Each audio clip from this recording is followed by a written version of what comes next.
All right, traders, welcome to the end of day recap for Monday. So this will be a quick one because we're doing a member webinar at 4:45, which is just about a half hour. So this will be a quick video. There's not a lot of things to really talk about, I would say, because you have basically everything participating and everything participating very nicely to the upside. So up, some big follow through from what we had on Monday, where you saw basically everything really run. A lot of growth names run on Friday. I don't do videos at the end of the day Friday, but that was all about kind of taking off some trades that I have kind of gathered for the last couple weeks and mostly after earnings season. So today, and this is why you don't basically, what we got today, this is why you don't take off all your trades. You basically, you ratchet up your stop prices, and if you're in short-term options, you take some of those trades off, right? I think it's more about management at this point. I can go over to some of today's option activity, but it's basically, when something like this happens, right? When we get full participation, very, very strong market breadth, everything participates. And momentum call buyers come out and purchase everything. So it's not just about, when this happens, it's not so much about stock selection, which I agree has been basically what it's been all about all year long. But for the last 2 days, basically you're getting full participation. Even the banks were going today. And I think that if I were to mention a couple things about today's option activity, people went after the banks today. Goldman, Citigroup, BAC, those all participated today. So that's an area that really hasn't participated. Will they participate again tomorrow? I don't know. I could tell you for Goldman, they were buying weeklies. So they're really looking for short-term momentum. Maybe it can go another day, but they're not going out. I think there was one order that I saw that was October. But everything else is they're buying weeklies. So you jump in really quick. You could trade it as a day trade and you get out at the end of the day. I don't see much more edge, or you leave a runner on for the next day. Citigroup was a little bit different. I think Citigroup looks interesting here. If we go through the today's trades in Citi, just the sweeps, you could see that they went after they also went off after the weekly calls, but you could see that there was also some November action in here, and a couple different places that they bought. But again, a lot of weeklies that went up, and same thing with BAC. So mainly short-term option buying, and that's why I did not put on a swing trade in any of the banks, because they're just not going out far enough. You may be able to see it a little bit different here in Citi. I think there was a couple other trades that were bought that were opening trades. A lot of so I take that back with Citigroup. There was a lot of November calls that went up. November 75s. Maybe they might have been rolling the 72.5 calls in September and going out. But you don't see many of those being swept. But you can see that the volume was 10,000 on that strike. So you have to really be careful of what they're doing in terms, when the market has momentum, they'll buy weeklies, right? They won't go out and buy Novembers. They're not positioning. They're basically just buying momentum at, or trading momentum for a day or two right now. I could tell you what I did and basically the last couple of days. I mean, these were two very big days for me. Going back to on Friday, I was in a PayPal trade just for one day. I took it off. I was in Google. I had sold some put spreads. So I collected some premium there. MasterCard was a huge winner. That one I just had to wait some time, but I was out of that one for 415, paid 140. GoDaddy was a big trade. Grub was a huge trade. I got out of that on Friday. Again, so just over and over. Data was a trade that I put on just the beginning of Friday, and still have that a portion of that trade on, but that was a nice winner as well. KSU had to give this some time, but this worked out to be a winner. Kind of took advantage of this one on the news, so kind of sold the news a bit on the NAFTA deal with Mexico. That was specifically, I called that a NAFTA trade. I don't know if that's what it was. Micron, so the semis really got bid up today, and they caught some, towards the end of last week, they caught some momentum to them. So they flew today. They gave back a little bit of those gains. Like AMD actually saw a little bit of put buyers come in, midday.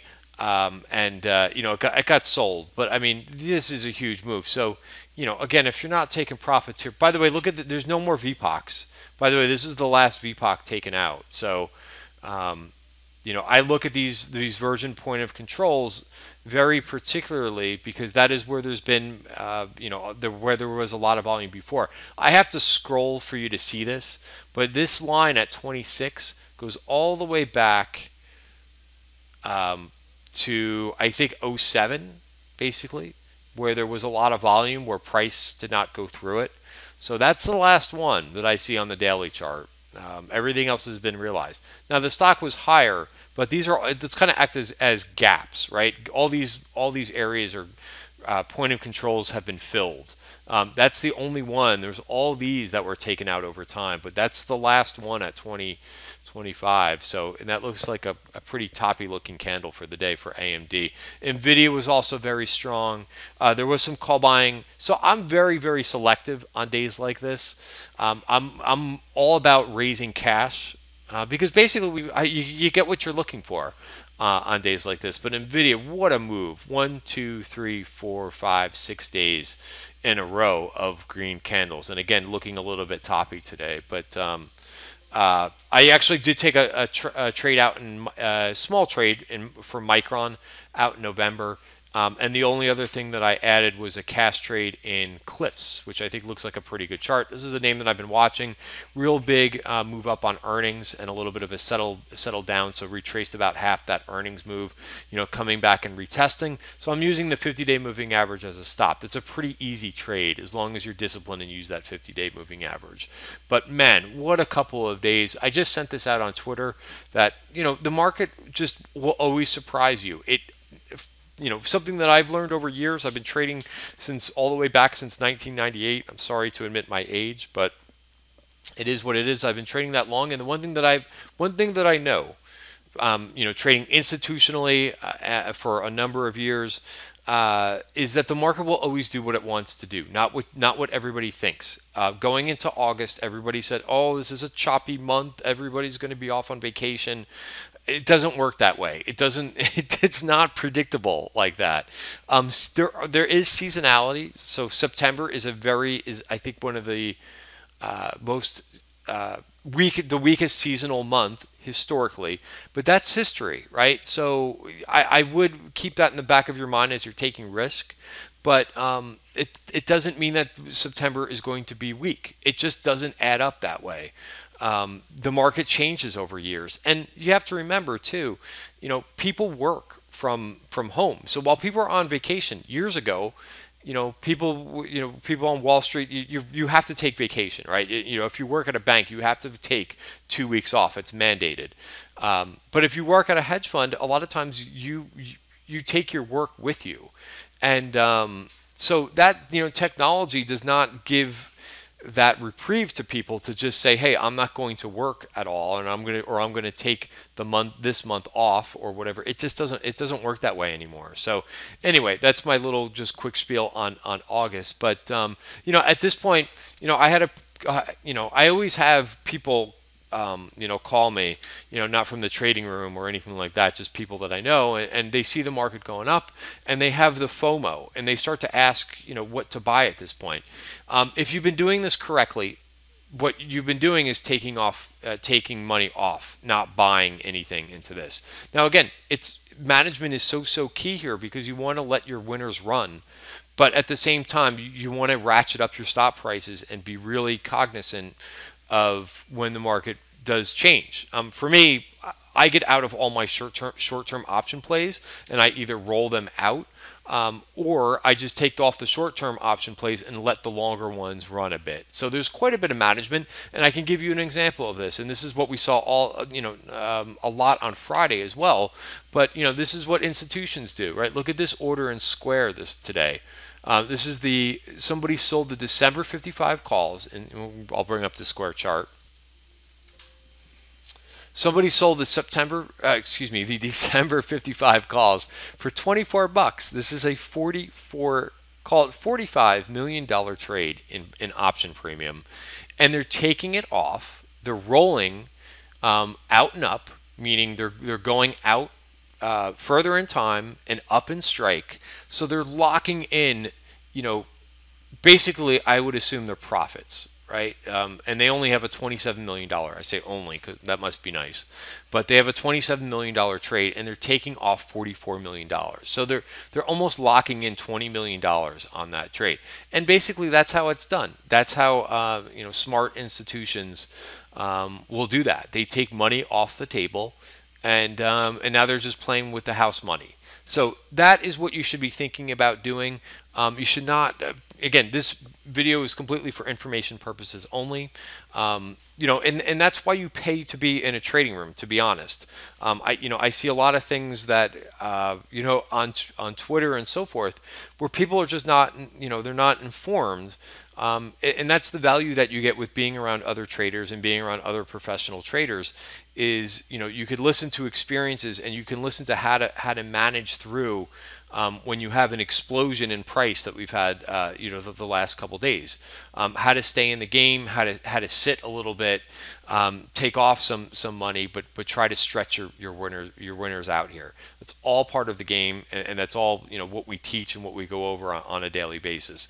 So again, that is so much more than individually picking it, especially today, right? So I can go over more trades in option activity, but it's really days like this. Everybody is buying all the short-term momentum stuff because they're looking for some things that haven't participated. B, they see everything moving, and they're not smartly buying, in my opinion, and they have FOMO, right?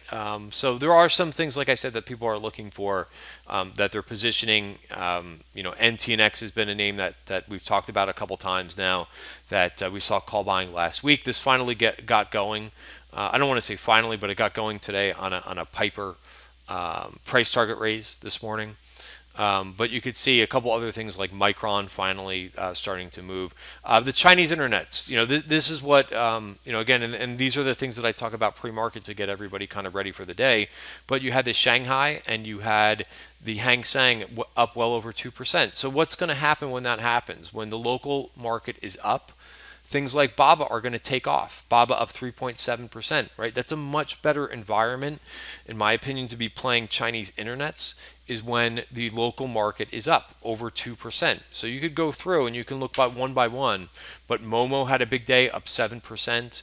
Wuba had a big day. These were all names that I sent out pre-market to members, right, to get them prepared, to get members prepared for the day. But yeah, the Chinese internets, whenever it's a pretty easy trade, but whenever China is up big overnight, that's when you want to look. These names will have momentum to them.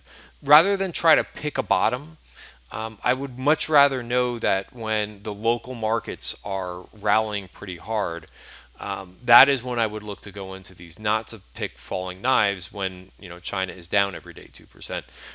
On this subject, we've seen a lot of positioning. I've contributed to a Bloomberg article today, just talking about all the inflows that we've seen in the Chinese ETFs. So you could see that here. This is our news section, where I put all the info, put all significant information that comes out. But you could look to see what we were talking about this weekend, and these were all the flows going into, all the money going into the China ETF FXI, which represented 10% of the ETF.